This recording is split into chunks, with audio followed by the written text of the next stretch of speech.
میں نے یہ بات پہلے بھی عرض کی تھی اور آج پھر دہرا رہا ہوں، اور اس کو آپ حضرات اپنے پلے باندھ لیجئے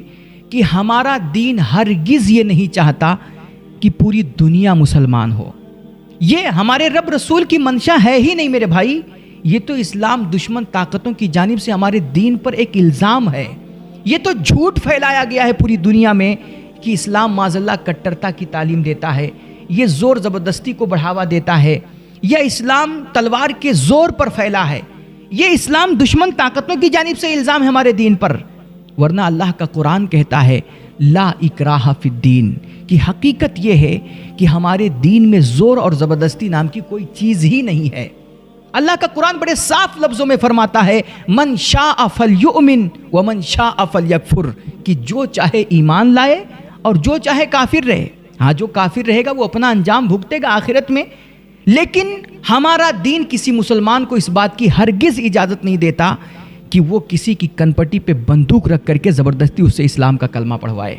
کبھی بھی کوئی مسلمان آپ کو کسی کی چھت پہ چڑھ کر کے اپنے دھرم کا جھنڈا لگاتا ہوا نہیں نظر آئے گا۔ کیا آپ نے کبھی سنا ہے کہ مسلمانوں کی ایک بھیڑ نے کسی غیر مسلم کو پکڑا اور اس سے کہا زبردستی ہمارے دین کا نعرہ لگاؤ، نعرے تکبیر لگاؤ ورنہ ہم تم کو مار ڈالیں گے؟ ایسی بہت ساری آپ نے خبریں پڑھی ہوں گی کہ ایک مسلمان کو غیروں نے پکڑا، ایک بھیڑ نے پکڑا اور کہا اس سے ایک ہمارے دھرم کا نعرہ لگاؤ، JSR کا نعرہ لگاؤ۔ نہیں لگایا اس بندے نے، یا لگایا بھی تب بھی وہ بھیڑ اتنی ظالم تھی کہ اس بندے کو اس نے پیٹ پیٹ کر کے مار ڈالا۔ اور مسلمانوں کی عام طور پہ موب لنچنگ ہوتی اسی معاملے کو لے کر کے۔ ہمارا دین ہرگز کسی مسلمان کو اجازت نہیں دیتا میرے بھائی کہ وہ کسی کے دھارمک استھل پہ جا کر کے، مندروں گرجا گھروں کے سامنے جا کر کے وہ اپنا اسلام کا جھنڈا لہرائے اور نعرے تکبیر یا اپنے دھرم کا کوئی بھی نعرہ لگائے، کسی کے دھرم کا اپمان کرے، کسی کے دیوی دیوتاؤں کا اپمان کرے، کسی کے جذبات کو ٹھیس پہنچائے۔ یہ ہرگز ہمارا دین اس کی اجازت نہیں دیتا ہے، کیونکہ اسلام کی یہ منشا ہی نہیں ہے کہ دنیا مسلمان ہو، ورنہ فرمایا گیا لو شاء لہداکم اجمعین، اگر اللہ کی یہ منشا ہوتی کہ پوری دنیا مسلمان ہو تو وہ پل بھر میں پوری دنیا کو ہدایت کے نور سے منور کر کے انہیں اسلام کا کلمہ پڑھ کے مسلمان بنا دیتا۔ لو شاء ربک لآمن من فی الارض کلہم جمیعا ولو شاء ربک لجعلکم امۃ واحدہ، اللہ اگر چاہتا تو ساری دنیا مسلمان ہو جاتی اور دنیا میں صرف مسلمان ہی بستے، لیکن اللہ کی رسول کی یہ منشا ہی نہیں ہے کہ پوری دنیا مسلمان ہو۔ اسلام دنیا سے کچھ نہیں چاہتا میرے بھائی، ہاں اسلام ہم سے آپ سے اپنا کلمہ پڑھنے والوں سے، دنیا بھر کے مسلمانوں سے کچھ ضرور چاہتا ہے۔ اور اسلام ہم سے آپ سے کیا چاہتا ہے؟ اسلام ہم سے یہ چاہتا ہے کہ مان لیجئے کسی مارکیٹ میں عبدل کی کوئی دکان ہے، ایک مسلمان کی دکان ہے، اور اسی مارکیٹ میں رام داس اور اوم پرکاش کی بھی دکانیں ہیں، دوسرے غیر مسلم بھائیوں کی بھی دکانیں ہیں۔ تو اسلام اس مارکیٹ میں عبدل سے، مسلمان سے یہ چاہتا ہے کہ وہاں پر عبدل اپنا اتنا اچھا کردار پیش کرے اور اپنے غیر مسلم بھائیوں کے ساتھ اور اپنے تمام کسٹمر کے ساتھ وہ اتنا صاف ستھرا معاملہ رکھے، اتنا نرم رویہ اختیار کرے اور اتنی ایمانداری سے ان کے ساتھ پیش آئے کہ جب اس کے دو جو غیر مسلم پڑوسی ہیں، دکاندار ہیں، جب وہ اپنے لوگوں کے بیچ جائے نا، خاص طور پہ اس نفرت بھرے دنوں میں کہ جب ہندو مسلمان کے نام پر تاجروں کو بھی بانٹا جا رہا ہے اور دکانوں پہ نیم پلیٹ لگانے کی بات کی جا رہی ہے اور ہندو مسلمان دیکھ کر کے سودا خریدنے کی بات کی جا رہی ہے، ایسے دور میں خاص طور پر یہ ہم پر، آپ پر، ہر مسلمان پر ضروری ہے کہ جب بھی ہم کہیں بھی کسی بھی مارکیٹ میں رہتے ہوں، کسی بھی بازار میں رہتے ہوں، یا کسی بھی آفس ادارے یا کہیں کسی کمپنی اور کارخانے میں کام کرتے ہوں، ہمارے ساتھ جتنے ہمارے غیر مسلم بھائی رہتے ہیں، ہم ان کے ساتھ اتنا اچھا، اتنا پیارا اور اتنا نرم رویہ اختیار کریں نا کہ جب وہ اپنے لوگوں کے بیچ جائیں تو یہ بات کرنے پہ مجبور ہو جائیں کہ یار کچھ بھی ہو لیکن عبدل جیسا ایماندار بندہ ہم نے کہیں نہیں دیکھا، کچھ بھی ہو لیکن عبدل جیسا صاف ستھرا کلیئر معاملہ رکھنے والا ہم نے کہیں کسی کو نہیں دیکھا۔ میرے بھائی آج کے اس نفرت بھرے ماحول میں اسلام صرف ہم سے اچھے اخلاق کا مطالبہ کرتا ہے، اچھے کردار کا مطالبہ کرتا ہے، نرم رویے کا مطالبہ کرتا ہے، اور ہمیں آپ کو صحیح معنوں میں مسلمان دیکھنا چاہتا ہے۔ دنیا مسلمان ہو یا نہ ہو، لیکن اسلام کا کلمہ پڑھنے والا صحیح معنوں میں مسلمان ہونا چاہیے۔ یہ اسلام کا مطالبہ ہے، یا ایھا الذین آمنوا ادخلوا فی السلم کافہ، کہ مسلمانوں تمہیں صحیح معنوں میں مسلمان بننا ہے اور مکمل طور پہ تمہیں اسلام کے دائرے میں داخل ہونا ہے۔ یہ آدھا تیتر آدھا بٹیر والا حساب نہیں۔ اپنے رویے صحیح کرو میرے بھائی، اپنے اخلاق سنوارو اور کردار اپنے نکھارو۔ آپ دیکھیے اللہ کے نبی علیہ الصلوۃ والتسلیم ایک دن مسجد نبوی میں تشریف فرما تھے، اپنے صحابہ سے گفتگو فرما رہے تھے۔ باتوں باتوں میں میرے حضور نے اچانک فرمایا، صحابہ میں اس بندے کو مومن نہیں مانتا۔ صحابہ کے کان کھڑے ہو گئے، حیران ہوئے صحابہ کرام، یا رسول اللہ آپ کس کو مومن نہیں مانتے؟ میرے حضور نے دوبارہ فرمایا، اللہ کی قسم میں اس بندے کو مومن نہیں مانتا۔ اللہ اکبر۔ صحابہ کرام سوچنے لگے کہ آخر کون ہے وہ بدبخت کہ جس کو اللہ کے نبی مومن ماننے کو تیار نہیں ہے۔ میرے حضور نے تیسری بار پھر یہی جملہ فرمایا کہ صحابہ سن لو، میں اللہ کی قسم کہتا ہوں اس بندے کو میں مومن اور مسلمان نہیں مانتا۔ صحابہ کرام نے بڑے ادب سے عرض کیا، یا رسول اللہ کون ہے وہ بدبخت، وہ بدنصیب جس کو آپ مومن نہیں مانتے؟ میرے حضور نے فرمایا، من لا یأمن جارہ بوائقہ، کہ وہ بندہ کہ جس کی شرارتوں سے، جس کی حرکتوں سے، جس کے کسی کام سے اس کے پڑوسی، اس کے اگل بغل بسنے والے لوگ پریشان رہتے ہیں، وہ اپنے اگل بغل بسنے والے لوگوں کی تکلیفوں کا خیال نہیں کرتا ہے، وہ لاکھ کرتا پیجامہ پہننے والا ہو، میں اس بندے کو مومن اور مسلمان نہیں مانتا۔ یہ میرے حضور کی تعلیم ہے، یہ سچا اسلام ہے۔ حضور فرما رہے ہیں کہ میں ہرگز اس بندے کو مسلمان نہیں مانتا کہ جس کی حرکتوں سے اس کے اگل بغل رہنے والے لوگ، اس کے ساتھ رہنے والے لوگ، اس کے کارخانے میں، اس کی کمپنی میں، اس کی فیکٹری میں کام کرنے والے لوگ، یا اس کے آفسوں میں جو اس کے ساتھ کام کرنے والے ورکرز ہیں، فرمایا جب تک وہ اس کی حرکتوں سے، اس کی جھوٹ سے، زبان کے زہر سے، اس کی چال بازیوں سے، اس کی دھوکہ دھڑی سے وہ لوگ محفوظ نہیں ہوں گے نا، میں اس بندے کو کبھی مسلمان نہیں مان سکتا۔ یہ میرا دین ہے۔ ہمارا دین لوگوں کو، انسانیت کو فائدہ پہنچانے کے لیے آیا میرے بھائی۔ ہمارا دین اللہ کے بندوں کو سہارا دینے کے لیے آیا ہے، اللہ کے بندوں کو سکون اور دوسروں کے لیے آسانیاں پیدا کرنے کے لیے آیا ہے۔ اسی لیے فرمایا گیا کہ تم راستے سے بھی اگر جا رہے ہو نا، اور راستے میں اگر تمہیں چھوٹا سا کوئی روڑا بھی نظر آئے اور تمہیں اندیشہ ہو کہ اس روڑے سے کسی اللہ کے بندے کو تکلیف پہنچ سکتی ہے،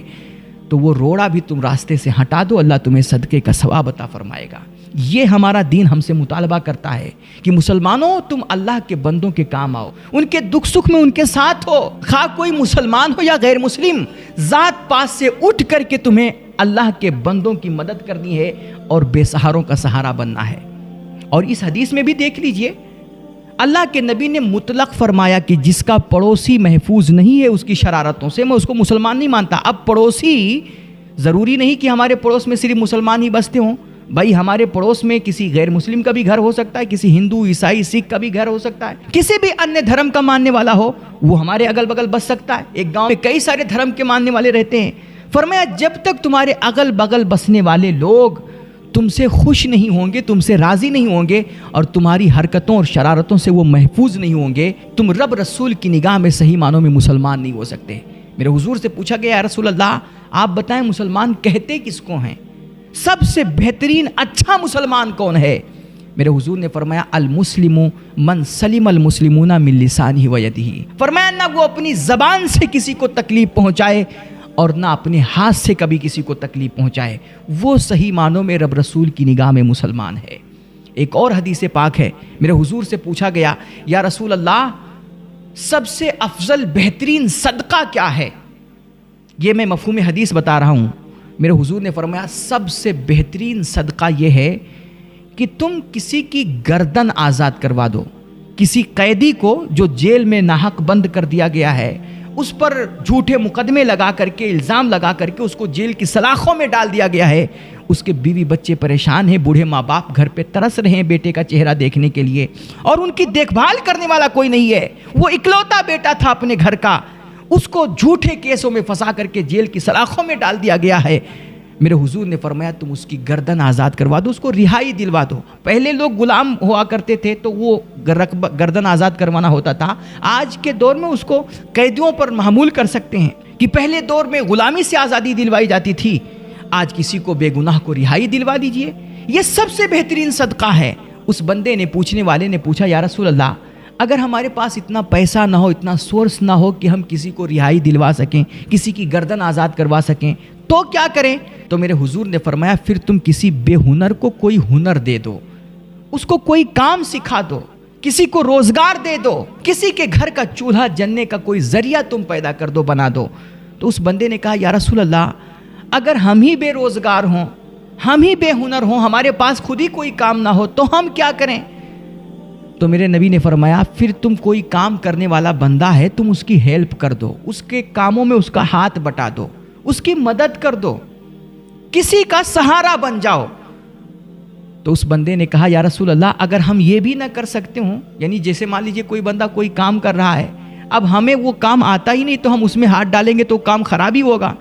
تو یا رسول اللہ اگر ہم کسی کا کام بھی نہ بنا سکتے ہوں، اس کے کاموں میں ہاتھ بھی نہ بٹا سکتے ہوں پھر کیا کریں؟ تو میرے حضور نے فرمایا نہ تم کسی کو رہائی دلا سکتے ہو، نہ تم کسی کو روزگار دے سکتے ہو، اور نہ ہی کسی کے کاموں میں تم ہاتھ بٹا سکتے ہو، یعنی تم کسی کو فائدہ نہیں پہنچا سکتے، تو ایسا کرو پھر تم اپنے شر سے دوسرے لوگوں کو محفوظ رکھو، یہ تمہارے لیے سب سے بہترین صدقہ ہے۔ یعنی گویا میرے حضور فرما رہے ہیں کہ اگر تم کسی کا فائدہ نہیں کر سکتے